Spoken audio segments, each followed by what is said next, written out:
What's going on, everybody? I'm Primalliquid and welcome to my guide for Atelier Ryza 3. In this video, I'm going to be telling you guys how to unlock all of the recipes in the game. And there is a huge amount, okay? Firstly, some of them are from the skill tree. So if we just zoom out really quick right here, obviously we have weapons and armor down on the south of the skill tree. So, see, we got weapon recipes, armor, Kruger cloak, and so on and so forth. On the right-hand side of the skill tree, we have pretty much all of the attacking item recipes. So, things like the Forbidden Spellbook, Zway Resonance, Cross Judgment, and so on and so forth. Left doesn't really have any recipes at all, other than the Emerald Band. And of course, at the top of the skill tree, we do have the cloths and the ingots, along with the synthesis material recipes. However, this is not all of them, okay? There is actually a heck of a lot more to unlock. And in order to do that, first, let's go ahead and, well, I can't actually show you right now. I need to be in the atelier for that. So we'll talk about that in a minute. Now, one of the ways to unlock recipes, because yes, there are multiple, okay? One of the ways involves these supply points. Now, you will see these scattered all throughout the game, okay? There are two sorts of these. One of them is this blue one, which also has the giant blue beam going into the sky. Now, when you are miles away as well, you can still see this blue beam from really far away.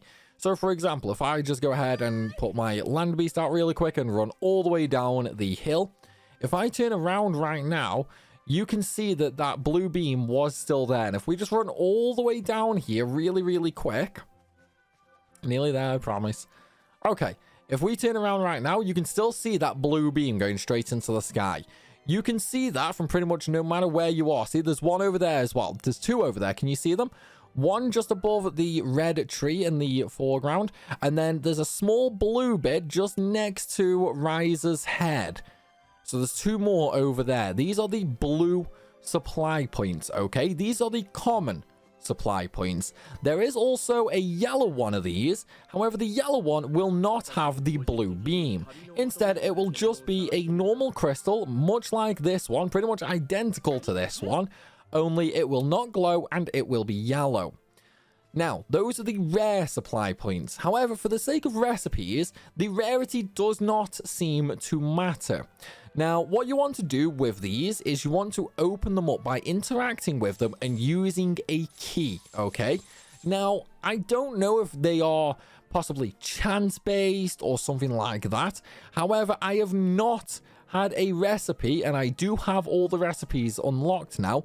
I did not get any using a common or a rare key, okay? I only got them using a super rare key. Now, the effects and the motif don't matter at all. The only thing that seems to matter is the rarity of the key. Upon doing that, you will unlock the item. Now, obviously, I did not get one here. That is simply due to the fact I already have all of the recipes. However, I will show you a clip right now showing you that I was unlocking these via the supply points, and also the color of the supply point does not matter. Now that we are back into the atelier, we can actually sort these and actually look at the recipes. So as you can see, there's a huge amount of recipes here. We've got some of these like Nevermarsh, Lost Alucard, Shrine Maiden's Dance, and so on and so forth. We also have the glassware, the fairy stone wares, and so on and so forth. A couple of these are story related recipes, okay? Some of these are story related. Some of these, like the seed ones, for example, come from the supply points that I just showed you. All of these seeds, other than plant seeds, which you start the game with, all of these come from the supply points. Now, one thing to note, okay? The recipes in the supply points are region specific. Now, what I mean by region specific is if we look at the Kirken Island area of the map, okay, we are just going to talk about this area because I don't want to spoil people on future areas in the game. We're going to move over and highlight Pixie Forest. Now, this is obviously where you start the game. Look at the very top of the map there where it says Pixie Forest, Arbor Ruins, Kirken Island area. Okay, if we move over here, it still says Kirken Island area, but the forest clearing bit has changed. So it's no longer Arbor Ruins, it's now forest clearing. And then up here, it's Meteor Castle, Castle Ruins in the Kirken Isle area, and so on and so forth. But if we move all the way over here, for example, it's the Cark Isles in the Hidden Cove and Dreamer's Shore, and so on and so forth. Now, when it comes to the supply points, okay, they seem to matter. I repeat, they seem to matter on the area. So what I mean by that, okay, is right here, for example, the Arbor Ruins, okay? The Arbor Ruins would basically have one set of supply points, okay? And then the supply points in Forest Clearing would be different. However, the recipes do not seem to be based on that, at least that I can gather. What I believe the recipes are based on is the first name, the Pixie Forest. So right here, for example, if you open supply points all the way around here, okay, you can get all of the recipes. Now, if you are using super rare keys, you will always get a recipe, okay? You will always do it. If there is a recipe in that area available, it will give it to you with a super rare key.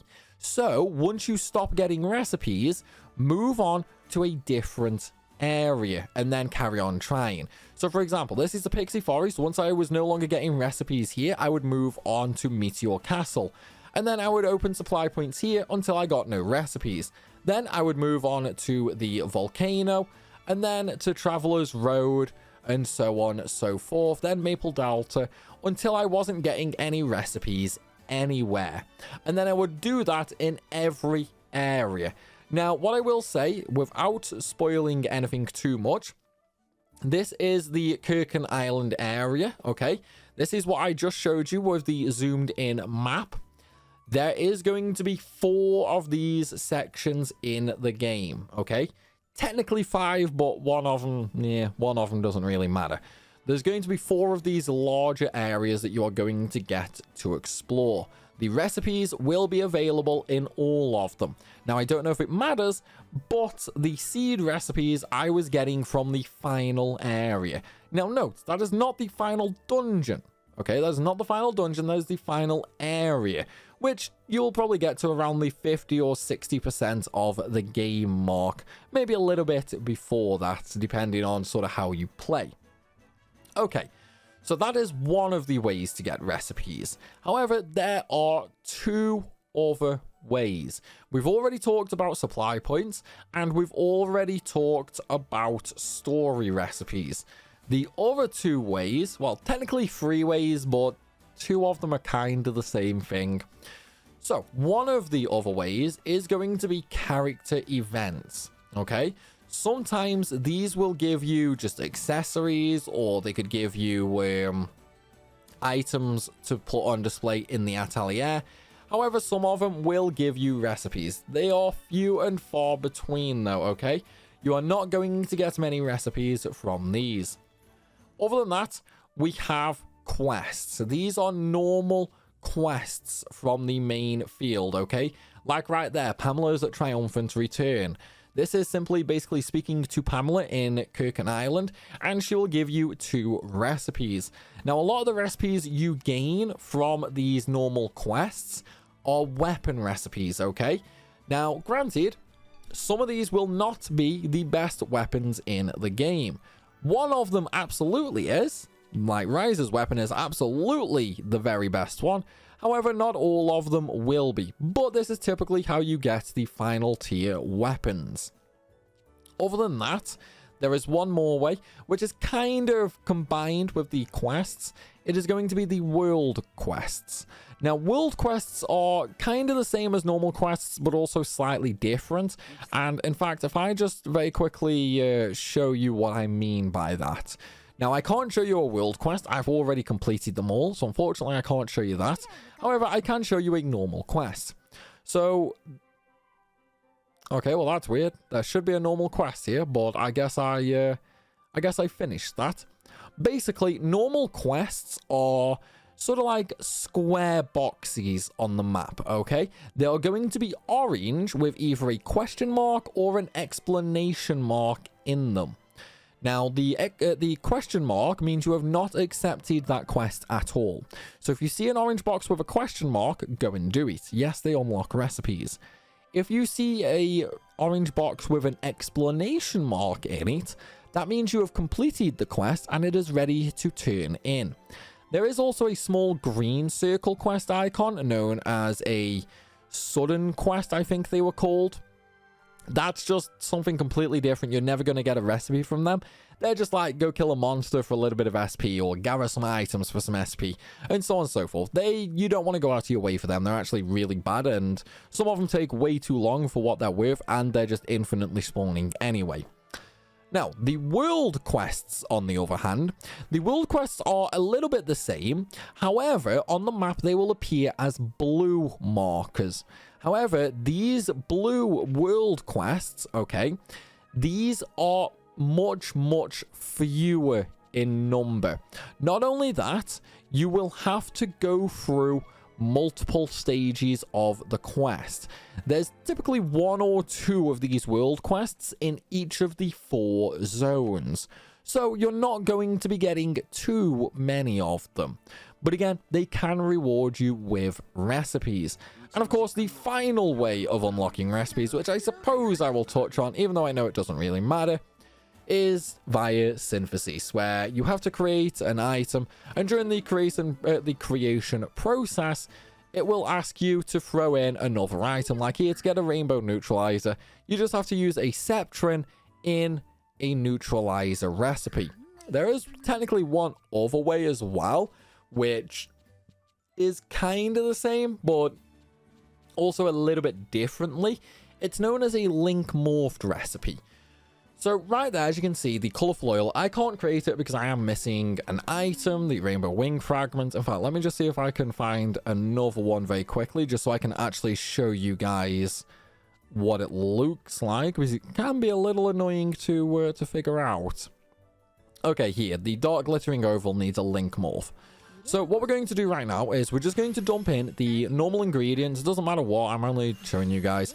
Once you've got the main core ingredients in, if you press L3 on one of the ingredients, you open up a link morph screen. This is where you can change the effect of an item.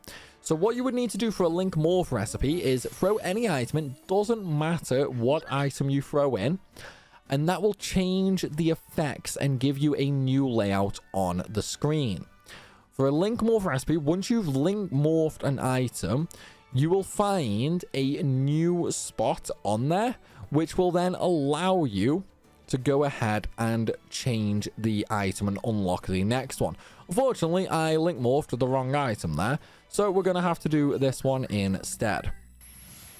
Okay, there we go. So now that is link morphed, as you can see, there is the recipe now for the black glitterstone, well, the dark glittering oval, which we need a black glitterstone for.